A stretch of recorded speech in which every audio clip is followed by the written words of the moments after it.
Good morning student. अभी हम अपने टॉपिक को आगे कंटिन्यू करेंगे। अभी तक मैंने आपको कराया था प्रोजेक्ट टाइगर में रिजर्वायर्स तक हमारा हो गया था। इसके बाद नेक्स्ट हेडिंग देंगे चीते के विभिन्न अंगों का उपयोग। ठीक है, इसमें किस भाग से क्या उपयोग किया जाता है। ब्रेन, ये मनुष्य की सुस्ती एवं मुहासे के उपचार के लिए काम में आता है। टीथ, ये रेबीज, अस्थमा एवं शिश्न पर होने वाले घाव एवं फोड़े आदि के उपचार हेतु काम में आता है। ब्लड, ये मनुष्य की शारीरिक संरचना एवं इच्छा शक्ति को सुदृढ़ता प्रदान करता है। फैट, ये उल्टी, कुत्ता काटने, रक्तस्राव तथा बच्चों के सिर की त्वचा एवं बालों आदि के उपचार हेतु काम आता है। स्किन, इसका उपयोग मानसिक बीमारियों के उपचार में होता है। मूछें, यह दांत के दर्द के उपचार में प्रयोग की जाती हैं। पूंछ, यह त्वचा के विभिन्न रोगों के उपचार में काम में लाई जाती हैं। पित्त, इसका उपयोग बच्चों के ऐंठन रोग का उपचार करने में किया जाता है। ठीक है, यह हुआ इसका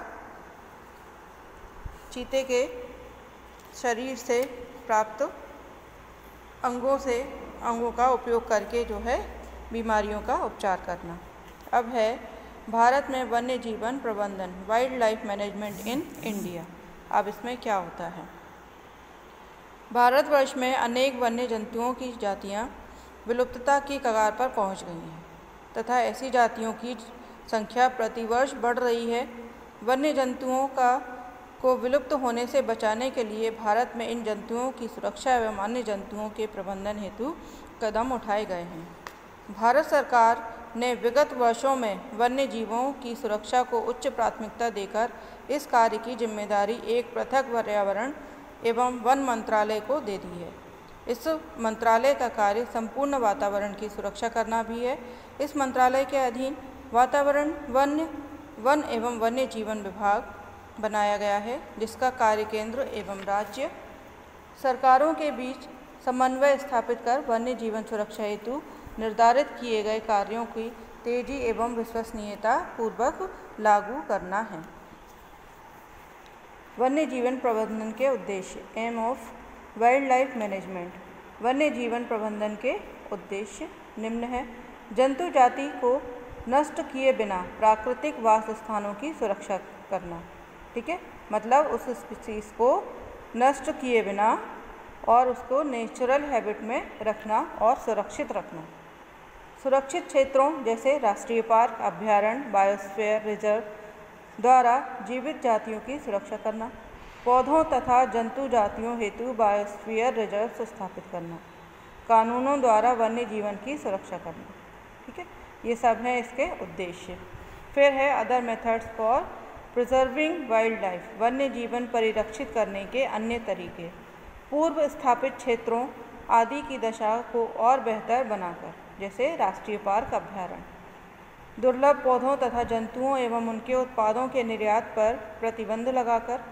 शिक्षा के समस्त स्तरों पर जनता को पर्यावरणीय सुरक्षा का ज्ञान देकर। फिर है नॉन गवर्नमेंट ऑर्गेनाइजेशन, ये तो हुए गवर्नमेंट के काम। इसके बाद में जो प्राइवेट संस्थाएं होती हैं जो इसमें अपना महत्वपूर्ण योगदान निभाती हैं, ठीक है, उनके बारे में देखते हैं। अनेक राष्ट्रीय और अंतर्राष्ट्रीय संगठन वन्य जीवों के संरक्षण हेतु सक्रिय रूप से समर्पित होकर कार्य कर रहे हैं, जैसे बॉम्बे नेचुरल हिस्ट्री सोसाइटी। इसकी स्थापना 1883 में की गई थी। इसका कार्य विभिन्न जंतुओं और पौधों के बारे में भारत, श्रीलंका, म्यांमार आदि से सूचना प्राप्त करना तथा प्रतिरूपों को एकत्र करना है। Wild life preservation society of India, Dehradun, ये संस्था 1953 में स्थापित हुई, जिसके अनेक उद्देश्य वन्य जीवन प्रबंधन से संबंधित हैं। World wild life fund India, WWF की स्थापना 1961 में की गई थी। अब ये जो मैं आपको बता रही हूँ यहाँ पे कि कब किसकी स्थापना हुई थी, इसको आप अंडरलाइन करके याद कर लेना, है ना, क्योंकि ये क्वेश्चन आपके ऑब्जेक्टिव में पूरी तरह से आ सकते हैं और आएंगे ही। ठीक है, जैसे बॉम्बे नेचुरल हिस्ट्री सोसाइटी की स्थापना कब हुई थी? ठीक है, देहरादून की कब हुई थी? ठीक है, WWF की स्थापना कब हुई थी? तो ये सारे क्वेश्चन जो हैं वो आपके आने वाले हैं। 1961 में की गई थी, जिसका मुख्यालय और इसका मुख्यालय कहाँ पर है WWF का? तो ये भी एक पूछने वाला है। तो ये है ग्लेंस, स्विट्जरलैंड में। ठीक है, तो ये भी याद रखने वाली बात है। भारत में WWF की स्थापना 8 ट्रस्टीज़ के बोर्ड सहित की गई थी, जिसका मुख्यालय बम्बई में है। इसने प्रोजेक्ट टाइगर को समर्थन दिया था। ये इसमें आप जो है इसको पूरा ही अंडरलाइन कर लें।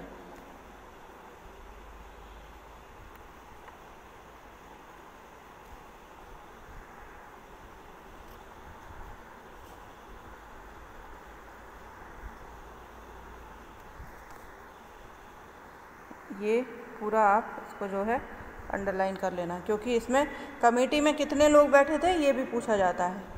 8 है ना, 8 ट्रस्टीज़ थे इसमें। और कहाँ पर है इसका मुख्यालय? बम्बई में। ठीक है, और इसने इसको समर्थन दिया था प्रोजेक्ट टाइगर को, इस तरह से। तो ये देहरादून में कब हुई थी? 1953 में।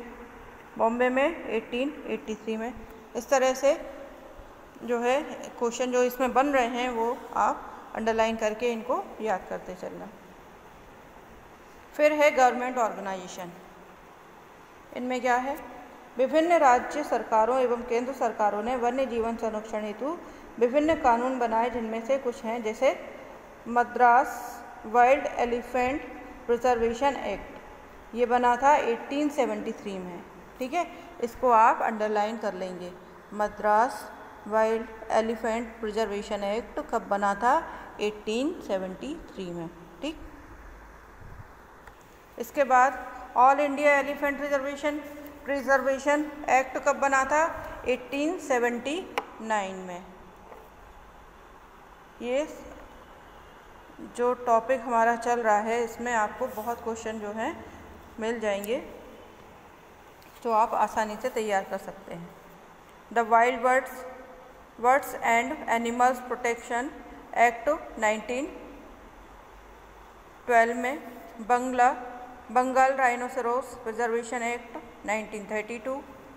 Assam rhinoceros preservation act 1954। Indian board for wildlife 1952। Wildlife protection act 1972।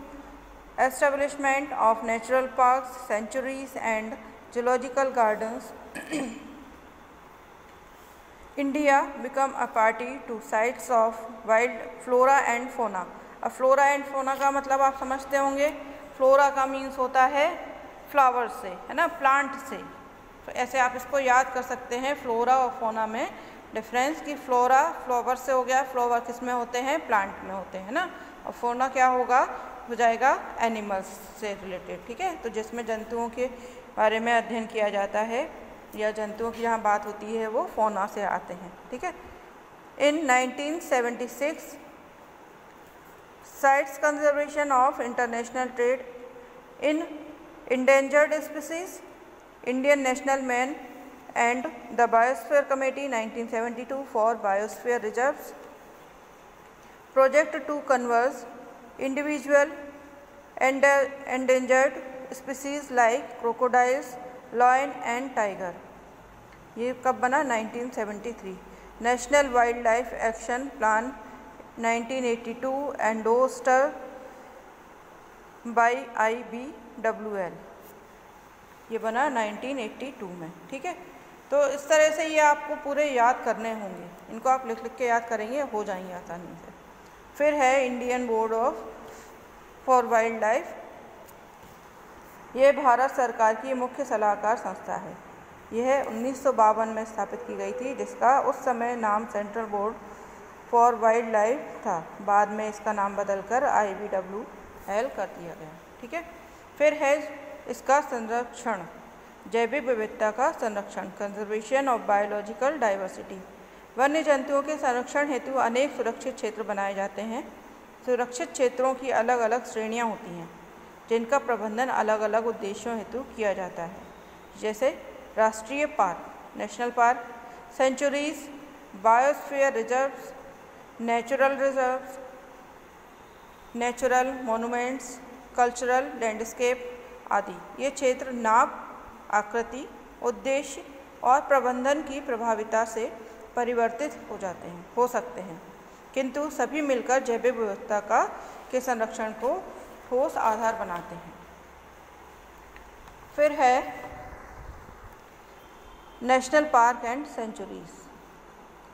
जून 1989 तक देश में 67 राष्ट्रीय पार्क तथा 394 सेंचुरीज बन चुके थे, जो कि लगभग 1,41,289 वर्ग किलोमीटर क्षेत्र को घेरे हुए थे। यह पूरे देश का क्षेत्रफल का लगभग 4% भाग है। फिर लुप्त होती जातियों से संबंधित प्रोजेक्ट टाइगर। तो अभी हमने इसमें प्रोजेक्ट टाइगर में हमने देख लिया क्या क्या पढ़ा हमने अभी तक। प्रोजेक्ट टाइगर हमारा कंप्लीट हो चुका था। फिर मैनेजमेंट, वाइल्ड लाइफ का मैनेजमेंट, यहाँ पर ये कंप्लीट हो जाता है। फिर है गिर लॉइन प्रोजेक्ट, इसको हम अगले टॉपिक में करेंगे, जिसमें आएगा गिर लॉइन प्रोजेक्ट,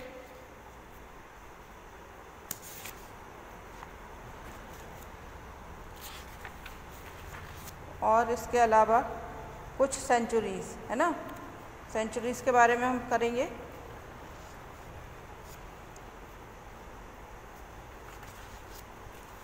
अभी जो मैंने आपको ये कराए हैं है ना, इसमें आप ये सारे जो मैंने बताए हैं जिस तरीके से, इनको आप लिख कर और ईयर वाइज याद करेंगे। इसके 1-2 टॉपिक और होंगे, इसके बाद जो है हमारा ये टॉपिक भी कंप्लीट हो जाएगा। इसके बाद हमारा आएगा इंडेंजर्ड स्पीसीज। ये सारे थ्योरेटिकल चैप्टर हैं, इनको आप रीड करके और नोट्स बनाकर तैयार करते जाएं। और इसमें अधिकतर क्वेश्चन ऐसे हैं जो आपको आसानी से याद कर सकते हो, है ना, जैसे कौन सी कहाँ पर है, किस सन में बना, तो ये आप एक एक लाइन में लिख के भी इनको आसानी से तैयार कर सकते हो। तो अगले टॉपिक तक के लिए टेक केयर, थैंक यू।